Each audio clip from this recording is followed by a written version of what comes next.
Hi, I'm Jonathan Rogers, Game Director on Path of Exile 2. Now, Path of Exile 2 is going into early access in around 2 weeks on December the 6th. But even though it's early access, this isn't just some small taste. The game is huge. In this livestream, we're going to be introducing everything you can expect. So without further ado, let's roll the gameplay trailer. Existence is a thing of beauty, precious, but impermanent.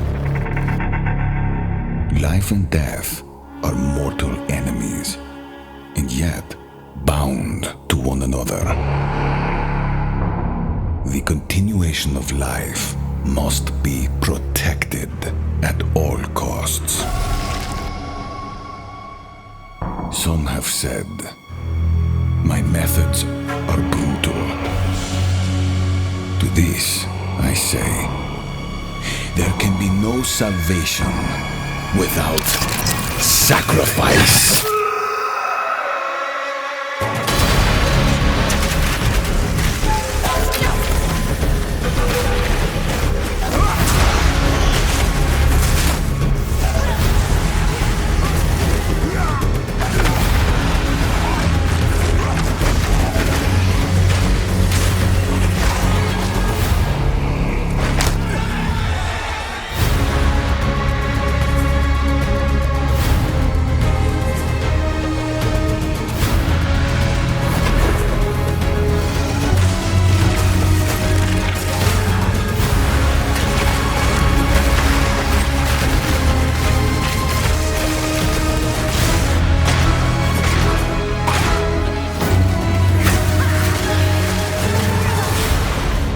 We are faced with the end, and I will do what I must.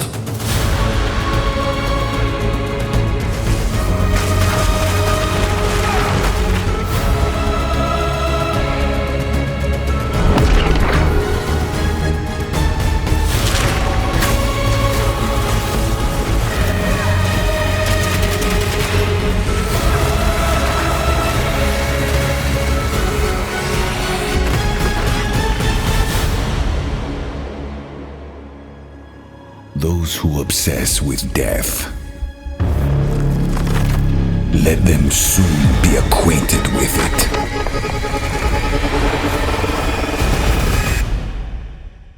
Now, as you just saw, even in early access, Path of Exile 2 is a big game. It's actually been 5 years since we announced PoE 2, and over that time we've revealed a lot, but it's been in bits and pieces. It's pretty hard to keep track of it all, so today we're going to do a full rundown of all the content that will be available at the start of early access. Classes, character progression systems, and for the first time, a full overview of the end game. This is going to be a big one, so get comfortable. For 20 years, Wraeclast has been free from any sources of corruption, but the Count of Ogham, tempted by promises of power, intends to harness it once more. The dead are rising, monsters are mutating, and madness is spreading. Under the dark influence of corruption, the Count doles out sentences of death to any who would question him.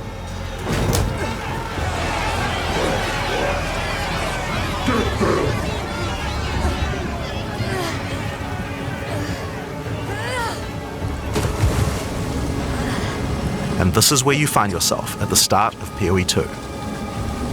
Explore the dark forests of Ogham, traverse the barren plains of the Vasteri Desert, and delve into the jungle ruins of Exile, an ancient Vaal city. There are challenging monsters, hidden runes, lost camps and treasures, roaming merchants, and of course, unique bosses. No two areas are the same. It falls to you to track down the seed of corruption, the source of all this devastation. On the way, you'll face fearsome monsters, meet strange characters, forge unlikely bonds, and uncover lost civilizations. But first, you'll need to pick a class. Now, early access will initially have 6 classes available. Let's have a look at them. The Monk is a fast and furious melee fighter. He dashes in and out of combat and has mechanics that involve building up and keeping momentum. Like all classes in PoE 2, you'll want to use a wide variety of skills to mix and match different combos. To get new skills, you will first need to find skill gems. Using a skill gem will open the gem cutting menu, which shows all the active skills available in PoE 2. You can choose an existing skill to level up, or choose to engrave a new one. Since this is a level 7 skill gem, even if you pick a new skill, it will immediately be level 7, so there's no harm in trying out something new. The monk primarily uses the quarterstaff. There are 3 schools of martial arts: lightning, ice, and wind. But don't think you have to stick to just one. The best combos are going to involve mixing elements of all 3. Let's try Killing Palm. Like many monk skills, this can be used to quickly take advantage of a specific situation. If there's an enemy on low life, you can use Killing Palm to dash to them and kill them instantly. This will provide a power charge. Then we can use a different skill to consume that power charge for a much more devastating attack. The monk also has powerful combo skills. Tempest Bell, for example, is a skill that places a giant resonating bell. Hitting the bell causes it to ring, dealing damage to all enemies around it. You can also do things like freeze or shock the bell, which will add elemental damage to the strikes. The monk also has a variety of abilities to empower his staff. If an enemy is close to being stunned, you can use Staggering Palm to punch them down. After that, any attack you do will shoot out wind projectiles. There are 21 active skills for quarterstaves, so this just scratches the surface of the options that you have. By endgame, you'll be dashing from pack to pack, spewing projectiles and obliterating screens of enemies with huge combo attacks. Now, if you like a style of melee that's a little slower but hits much harder, then the warrior is for you. He pounds the ground with big chunky attacks and can shrug off the hits of small enemies with large amounts of armor. Even though the mace slams are slow, you never lose control. Longer attacks can be retargeted as you go, and if you find yourself committed to a long attack, you can dodge roll out of it at any time. Among the skill option for maces, you will find a variety of slams, fire attacks, war cries, and shield skills. Here, I'm going to slam the ground, rending it apart with lines of fire. Any slam skill will then cause these fissures to erupt with lava. I can even run through them with a skill like Stampede to do huge amounts of damage. The warrior can also use war cries, which can empower your next skill. Seismic Cry, for example, will double any slams from your next attack. The Stampede counts as a slam, so I can double that for even more craziness. If you want to go a little faster and be a little more defensive, equip a shield. In PoE 2, you can raise your shield at any time to block all damage from the front, even spells. While holding up your shield, your stun meter will build as you take damage, so be careful. If it reaches 100%, your stance will break and you will be vulnerable. Some enemies also have unblockable attacks, which are indicated by this red flash. If you see one of these coming, make sure to dodge out of the way. Using a shield also gives you access to shield skills, like Shield Charge, which allows you to charge towards enemies and stun them. While charging, you're also blocking the whole time, so you have full damage immunity from the front. The warrior also has access to totems. Some totems have built-in abilities, like Shockwave Totem, which can be placed to stun nearby enemies and trigger aftershocks like those from the earthquake. But you can also get Ancestral Warrior Totems, which allow you to use any slam skill in your repertoire. This is a meta skill, which means that it's a skill you can put other skills into. I can take a slam like Sunder and socket it into my Ancestral Warrior Totem. Now when I summon him, he'll sit there and slam the monsters from a distance. There are 20 active skills for maces, so there's a lot more to try out, but by endgame you're going to be dropping hammers from the sky, leaping fearlessly into combat, and separating the very earth you stand on. Time for some ranged attacks. The ranger is primarily about the bow, but we wanted to make sure that she feels agile as well. In PoE 2 you can shoot while moving. Combined with all the skills the ranger has that allow you to jump around, you will have a lot of mobility in combat. Bow skills have a variety of lightning, poison, ice, and physical attacks. Lightning attacks bounce around between targets. You can also stick lightning arrows in the ground which explode when hit by the bouncers, or electrocute enemies to take them out of combat. Ice attacks allow you to slow and freeze enemies to keep them away from you. Using poison, not only can you slowly damage your enemies from afar, but also grow some interesting plants. With 21 bow skills and all the mobility and combo tools the ranger has, you can take advantage of every situation. By endgame, you'll be creating hundreds of arrows, be they falling from the sky, bouncing around between enemies, or spraying out of tornadoes. You might have noticed in the bottom left of the screen that the flask slots look a little different. In PoE 2 you have one dedicated life flask slot and one mana flask slot. Flasks gain charges as you kill enemies, and typically allow you to heal 6 or 7 times if they're full. But that's not the only thing you can use charges for. Charms are a new item type that will automatically defend you from various debuffs or damage types. Having trouble with getting frozen? Equip a thawing charm. When it's fully charged, it will make you immune to freeze for 3 seconds if you get frozen. To recharge them, just kill more monsters. You can gain more slots for charms by upgrading your belt. The Mercenary wields a crossbow that can be loaded with different ammo types, offering versatility, power, and mobility.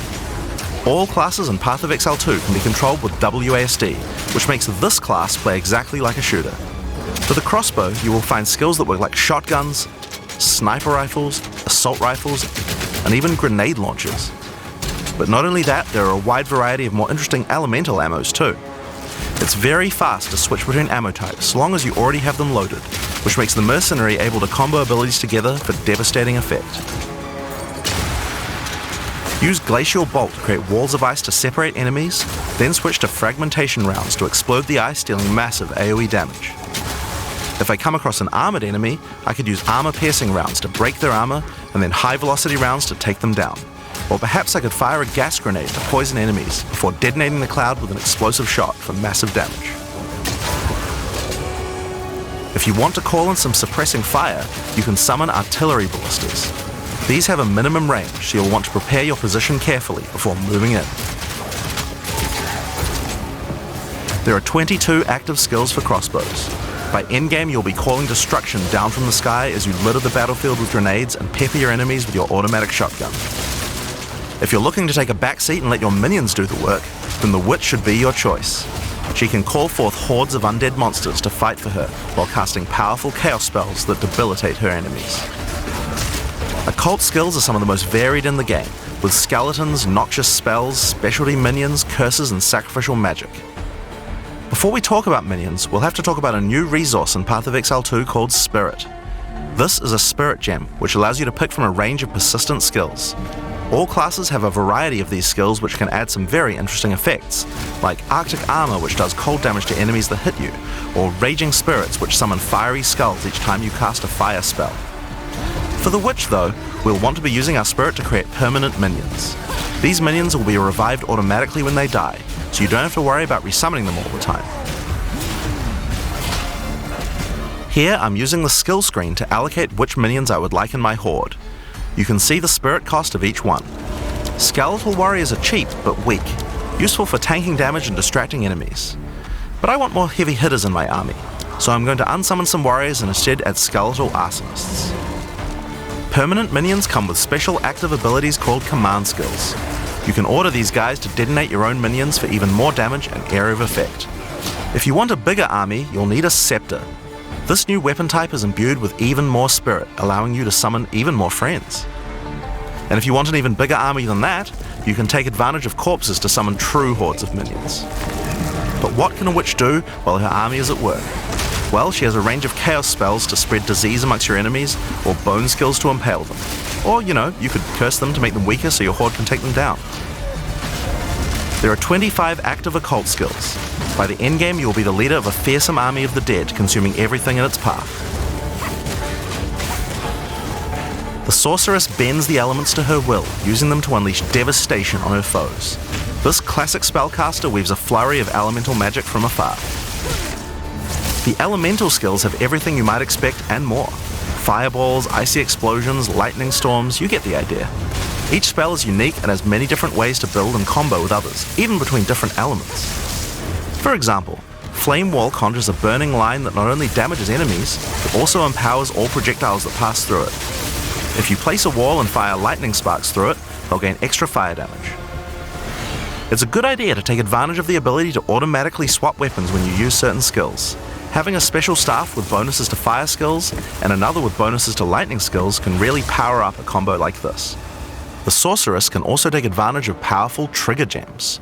For example, you could grab the Cast and Ignite gem and use it with Firestorm. As you ignite enemies, a counter will go up in the top left corner. When it's full, a firestorm will automatically be cast at the enemy that was ignited. There are 25 active elemental skills. By endgame, you'll be firing off projectiles left and right as you rain down elemental storms on your foes. Now, those are the characters that will be available at the start of Early Access, but we will be adding 6 more character classes with just as many skills and options as these. There's a lot more to come. There's one more important thing to mention about skills. Even though we talk about them as belong to each class, in reality there are no restrictions. You can use all these skills on any class so long as you have the attributes. For example, a Poison Ranger might want to try out using Occult Curses to increase her poison damage, or a Monk might want to trigger Elemental Ice Walls to use with his Glacial Cascade combo. The possibilities for cross-class combos are practically unlimited. We're looking forward to what kind of things you guys might find. Now, Path of Exile is a game known for build customization, and we haven't even scratched the surface of what is possible.